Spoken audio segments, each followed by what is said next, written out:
Democratic progressive आजाद party के नेता गुलाम नबी आजाद अनंतनाग, राजौरी, पुंछ लोकसभा क्षेत्र से उम्मीदवार हैं। प्रेस वार्ता करके उन्होंने कहा कि मुझे पूरी उम्मीद है कि मैं इस क्षेत्र से क्या बल्कि जम्मू कश्मीर की 5 लोकसभा कॉन्स्टिट्यूंसी में से कहीं से भी चुनाव लड़ सकता हूं। पहाड़ी कबीला के लोगों ने यह बात साफ कर दी है कि अगर भारतीय जनता पार्टी अपना कैंडिडेट राजौरी, पुंछ, अनंतनाग सीट पर नहीं उतारती तो खुदा हाफिज, उसके बाद हम अपना प्रत्याशी इस सीट के ऊपर उतारेंगे और पूरा दमखम और जोर लगाकर उसको जितवाने की कोशिश करेंगे। वहीं पहाड़ी कबीला के लीडरों में भी एक और धड़ा है जो ये कह रहा है कि नई दिल्ली जिस तरफ जाएगी हम उस पर सोचेंगे। ये भी एक धड़ा है, लेकिन बड़ी तादाद पहाड़ी कबीला के लीडरों की वही है जो ये कह रहे हैं कि भारतीय जनता पार्टी का प्रत्याशी अभी तक मैदान में उतरा क्यों नहीं। मियां अल्ताफ इस वक्त कैंपेन मोड में हैं और कैंपेन कर रहे हैं। रमजान के रोजे हैं, लेकिन रोजों के बावजूद वो लोगों से मिल रहे हैं, जनसभाओं को संबोधित भी कर रहे हैं। जम्मू कश्मीर अपनी पार्टी ने जफर इकबाल मनहास को मैदान में उतारा है। जफर इकबाल मनहास पहाड़ी हैं और जफर इकबाल मनहास जो हैं उनको लेकर भी यह है कि वो भी पहाड़ी कबीला के वोट पर उनकी नजर है।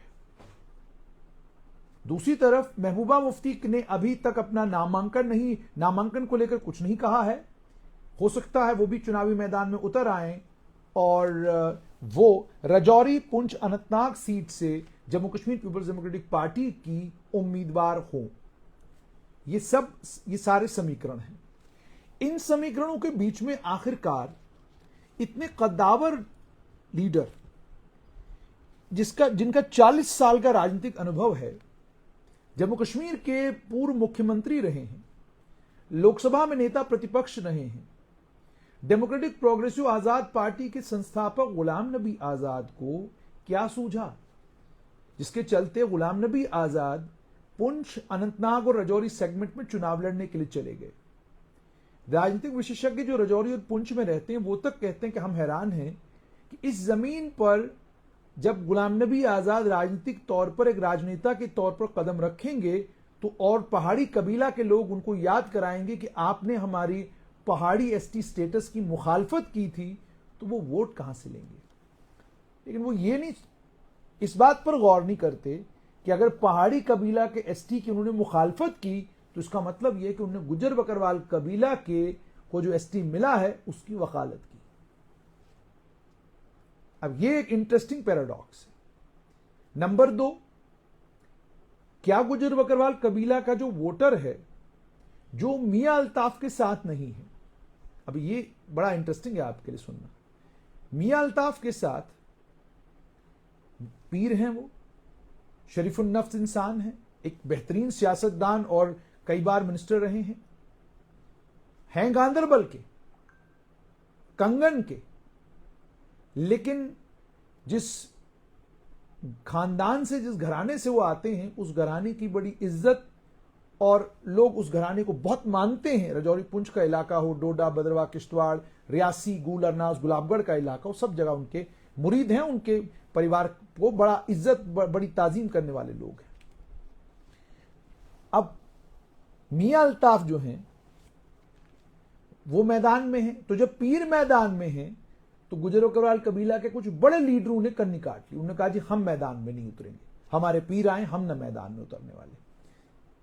मियां अल्ताफ असर रखते हैं गुजर बकरवाल कबीला के वोट बैंक के ऊपर, पहाड़ी कबीला के लोग उनका बड़ा एहतराम करते हैं, तो इस वक्त के, इस समय के हिसाब से सबसे मजबूत दावेदार मियां अल्ताफ। उसके बाद अगर पीडीपी का इतिहास देखा जाए, हालांकि इस वक्त वो पोजीशन पीडीपी की नहीं है कि जो पुराने वोट कैचर पीडीपी के साथ थे, बड़े बड़े लोग पीडीपी के साथ हुआ करते थे, वो आज पीडीपी में नहीं, उन्होंने पीडीपी छोड़ दी है। महबूबा मुफ्ती के साथ राजौरी और पुंछ में नौजवान हैं। पुराने लोग जो ताकतवर थे, चौधरी जुल्फिकार थे, शाह मोहम्मद तांतरे थे या कुछ और लोग थे, वो आज पार्टी में नहीं और पार्टी छोड़ चुके हैं। अब जिन लोगों ने पार्टी छोड़ी है वो आज महबूबा के लिए कैंपेन करेंगे, इसकी संभावना बहुत कम है। हालांकि चौधरी जुल्फिकार महबूबा मुफ्ती के साथ दिखे थे, हालांकि मौका ऐसा नहीं था जिस मौके को सियासी तौर पर कैमरे पर उतारा जाना चाहिए, लेकिन मैंने उस पर भी एक तफसीली बात की थी। लेकिन उसके बाद जब मुझे पता चला कि रिश्तेदारी है एजाज अहमद खान की और जुल्फिकार चौधरी की, और उसके चलते महबूबा मुफ्ती वहां आई, लेकिन जुल्फिकार वहां मौजूद थे। तो अब जाहिर सी बात है, आप किसी भी माहौल में चले जाएं, गम का माहौल हो, खुशी का माहौल हो, सियासतदान कहीं बैठ जाए, वहां सियासत की बात ना हो, यह मुमकिन नहीं है। यहां तो मैंने कई जगहों पर ऐसा हाल देखा है कि आप अफसोस करने के लिए जाते हैं, दूसरा या तीसरा दिन होता है और बीच में कोई सियासतदान बैठ जाए और 4-5 लोग इर्द गिर्द हो, वो 4-5 लोग भी अफसोस करने की बजाय सियासत की बात करेंगे, जनाब जीत कौन रहा है और हार कौन रहा है। कई बार माहौल ही तब्दील हो जाता है। तो यूं कहा जाए कि महबूबा की मौजूदगी में जुल्फिकार ने कोई सियासी बात न की हो, यह तो मुमकिन नहीं है। तो वहां उनकी मुलाकात हुई। तो क्या जुल्फिकार महबूबा मुफ्ती की मदद करेंगे? कोई पता नहीं, क्योंकि वो तो जम्मू कश्मीर अपनी पार्टी में है और कल तक तो उनका नाम भी था कि शायद वो लोकसभा के चुनाव लड़ेंगे और अपनी पार्टी की मदद बीजेपी करेगी, मगर वो भी नहीं हुआ। अब चूंकि जफर मनहास जम्मू कश्मीर अपनी पार्टी की तरफ से कैंडिडेट हैं, महबूबा मुफ्ती पीडीपी की तरफ से कैंडिडेट हैं, मियां अल्ताफ नेशनल कॉन्फ्रेंस की तरफ से कैंडिडेट हैं, तो इनका असर कहां कहां पर है। एक्सपेक्टेड है कि महबूबा कश्मीर घाटी से, अनंतनाग से वोट लेंगी अच्छा खासा। वहां पर नेशनल कॉन्फ्रेंस का भी कैडर है, तो वोट नेशनल कॉन्फ्रेंस को भी पड़ेगा। उसके बाद जब रजौरी पुंछ आप एंटर करेंगे तो वहां पर मियां अल्ताफ को वोट पड़ेगा या नहीं पड़ेगा, यह एक सवाल है। इसका जवाब यह कि पड़ेगा, क्योंकि गुजर बकरवाल कबीला के लोग जो हैं मियां साहब को अपना बुजुर्ग, अपना बड़ा मानते हैं, तो वो तो वोट देंगे। पहाड़ी कबीला के लोग एहतराम करते हैं और बीजेपी के लोग अगर अपना कैंडिडेट खड़ा नहीं करते तो वो कह रहे हैं कि भाई हम फिर कहीं भी जाएंगे, हम आजाद हैं और हम अपना प्रत्याशी भी उतार सकते हैं। अगर पहाड़ी कबीला के लोग अपना प्रत्याशी उतारते हैं, जफर मनहास भी होंगे, महबूबा भी होंगी, गुलाम नबी आजाद भी होंगे और मियां अल्ताफ भी होंगे, तो तब एक पॉसिबिलिटी बनती है नैरो सी कि गुलाम नबी आजाद को सारी कम्युनिटीज का थोड़ा थोड़ा वोट पड़ जाए, तो शायद कोई सूरत बने जिस सूरत में गुलाम नबी आजाद कहीं नजर आए कि वो ऊपर आ रहे हैं। लेकिन अब इतिहास, गुलाम नबी आजाद के जहन में क्या पिक्चर है? हालांकि जैसे मैंने आपको कहा, मेरी कोई उनसे बातचीत नहीं हुई है, लेकिन मैं एक आंकलन कर सकता हूं कि वो क्या सोच रहे हैं। उन्हें याद है साल 2002 भारतीय जनता पार्टी के बड़े नेता, जम्मू पुंछ लोकसभा क्षेत्र जब हुआ करता था, वैद विष्णु दत्त, उनके देहांत के उपरांत बाइपोल हुए जम्मू पुंछ लोकसभा क्षेत्र में। वैद विष्णु दत्त ने साल 1999 में चुनाव में 2,99,412 वोट लेकर अपने निकटतम प्रतिद्वंद्वी जम्मू कश्मीर नेशनल कॉन्फ्रेंस के आरएस चिब, जो अब डेमोक्रेटिक प्रोग्रेसिव आजाद पार्टी में है, उन्हें हराया था। और उस समय मदन लाल शर्मा नंबर 3 पर थे 1,26,356 वोट लेकर, स्वर्गीय मदन लाल शर्मा। यह उस वक्त की सूरत हाल है। अब इसमें अच्छा, उस समय वोट कितना पड़ा था वहां पर? टोटल वोट जो पड़ा था वो था जो वैलिड वोट थे 6,65,921। उसके बाद देहांत हुआ वैद विष्णु दत्त का, और अब वो बात मैं आप तक पहुंचाऊंगा जिस पर गुलाम नबी आजाद की नजर है कि अगर 3-वे कॉन्टेस्ट होता है जिसमें महबूबा भी होंगी, मियां अल्ताफ भी होंगे, दमदार मुकाबला पीडीपी नेशनल कॉन्फ्रेंस के बीच में देखने को मिलेगा, और बीच में जफर इकबाल मनहास भी आते हैं, और बीच में आ जाते हैं पहाड़ी कबीला का भी कोई लीडर आता है, और बीजेपी का कोई कैंडिडेट खड़ा नहीं होता है, तो उस सूरत में गुलाम नबी आजाद को यह लगता है कि वो चौधरी तालिब हुसैन हो जाएंगे।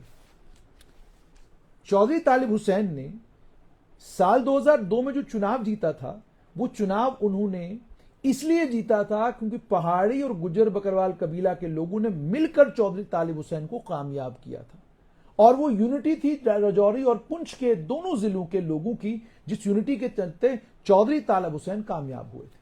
चौधरी तालिब हुसैन को 2,53,891 वोट मिले, और उनके निकटतम प्रतिद्वंद्वी डॉक्टर निर्मल कुमार सिंह को 1,98,402 वोट मिले, और मदन लाल शर्मा इस बार भी तीसरे नंबर पर रहे थे 1,86,124 वोट लेकर।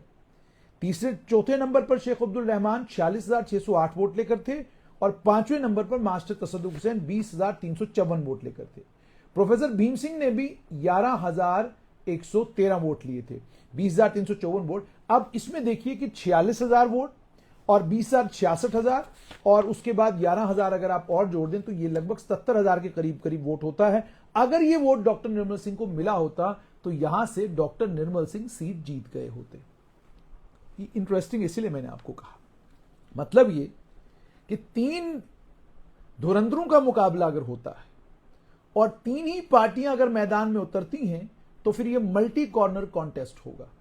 इस मल्टी कॉर्नर कॉन्टेस्ट में अगर भारतीय जनता पार्टी गुलाम नबी आजाद की मदद करती है तो वो जो 1.5-2 लाख के करीब करीब वहां पर अल्पसंख्यक समुदाय का वोट है, वो वोट अगर गुलाम नबी आजाद को यकमुश्त पड़ जाता है तो फिर बाजी किसी भी तरफ जा सकती है। क्या उसकी पॉसिबिलिटी है वो तो जब चुनाव होगा तब पता चलेगा। और नंबर 2, मान लीजिए वो वोट उनको नहीं पड़ता है तो फिर थोड़ी कश्ती जो है वो हिंडोले खाती नजर आएगी पानी के बीच में, और वो भी तूफान वाला पानी नहीं, कोई तूफान नहीं आया हुआ, कुछ नहीं आया हुआ, ठहरे हुए पानी में कश्ती हिंडोले खाती नजर आएगी। क्यों?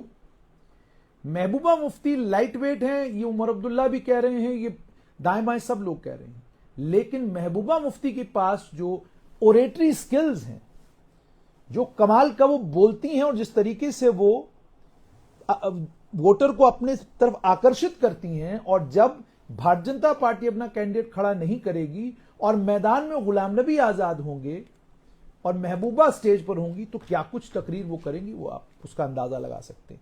कितना उससे माहौल पलटेगा वो तो आने वाला वक्त बताएगा। मियां अल्ताफ का जहां तक ताल्लुक है वो कंट्रोवर्सी से बचते रहेंगे और उनकी तकरीरें साफ सुथरी होंगी। वो ना दाएं किसी पर हमला करेंगे ना बाएं किसी पर हमला करेंगे, वो उनकी तबीयत है। वो अपनी तकरीर में भी अगर बात करते हैं तो तामीरी बात करते हैं, अपनी तकरीर में भी कहीं पर वो कोई दाएं बाएं नहीं करते। तो ये मैंने आपको तफसीलन बता दिया कि ये मियां अल्ताफ की पोजीशन है। लेकिन महबूबा ऐसा करेंगी सवाल ही पैदा नहीं होता।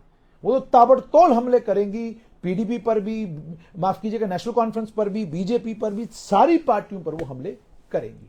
अब ये तो स्थिति हो गई कि अगर पहाड़ी कबीला के लोग अपना कैंडिडेट खड़ा करते हैं तो क्या होगा। पहाड़ी कबीला का वोट वन साइडेड एक पहाड़ी लीडर को पड़ेगा, ये भी पॉसिबिलिटी नहीं है। सोचना कि भाई सारा वोट एक तरफ जाएगा, ये नहीं जाता है। 70% जाएगा, 60% जाएगा, 10-20-30% भी उधर उधर गया तो कहानी जो है वो पलटती है, उतने में ही कहानी पलट सकती है। अब बीजेपी का जहां तक ताल्लुक है, लोग ये सवाल पूछ रहे हैं कि अगर गुलाम नबी आजाद को बीजेपी समर्थन दे रही है तो ऐलान करे, अगर बीजेपी गुलाम नबी आजाद को समर्थन नहीं दे रही है तो कैंडिडेट खड़ा करे। लोग ये भी कह रहे हैं कि अपना कैंडिडेट खड़ा करने में बीजेपी को इतनी परेशानी क्यों आ रही है, जब पहाड़ी कबीला के लोगों ने बाज़ाब्ता वादा किया है पार्टी से और पार्टी के शीर्ष नेतृत्व से कि आप अपना कैंडिडेट उतारिए, हम एहसान का बदला एहसान से चुकाएंगे। तो पार्टी फिर असमंजस की स्थिति में क्यों है? पार्टी को क्यों लग रहा है कि पहाड़ी लोग वफा नहीं करेंगे? और जब पहाड़ी पार्टी के पास कैंडिडेटों की कमी नहीं है, अब चौधरी तालिब हुसैन की बात की जाए तो यूनानिमसली गुज्जर बकरवाल कबीला के लोगों को और पहाड़ी कबीला के लोगों को एक साथ चलाने का उनका इतिहास तो है, जो मैंने आपको कहा। और ये कमाल देखिए, चौधरी तालिब हुसैन ने जब जम्मू पुंछ सीट जीती थी तो वो जम्मू कश्मीर नेशनल कॉन्फ्रेंस में थी, और आज मियां अल्ताफ है जम्मू कश्मीर नेशनल कॉन्फ्रेंस में। अच्छा, अब आगे थोड़ा बढ़िए। अब अगर आप पहाड़ी कबीला के लोगों को, मान लीजिए कैंडिडेट बीजेपी नहीं उतारती, तो पहाड़ी कबीला एनॉय हो गया, उन्होंने अपना खिलाड़ी मैदान में उतार दिया। उन्होंने अपना खिलाड़ी मैदान में उतार दिया तो कहीं सबका खेल खराब ना हो जाए और इस सारे खेल में कहीं महबूबा मुफ्ती चुनाव जीतकर एमपी न बन जाए, ये संभावनाएं भी हैं। और दूसरी संभावना यह भी है कि मियां अल्ताफ की भी स्थिति इस तरह की है वहां पर कि मियां अल्ताफ भी अगर इसी तरीके से चलते रहे तो हालात उनके हक में भी हैं, साजगार हैं।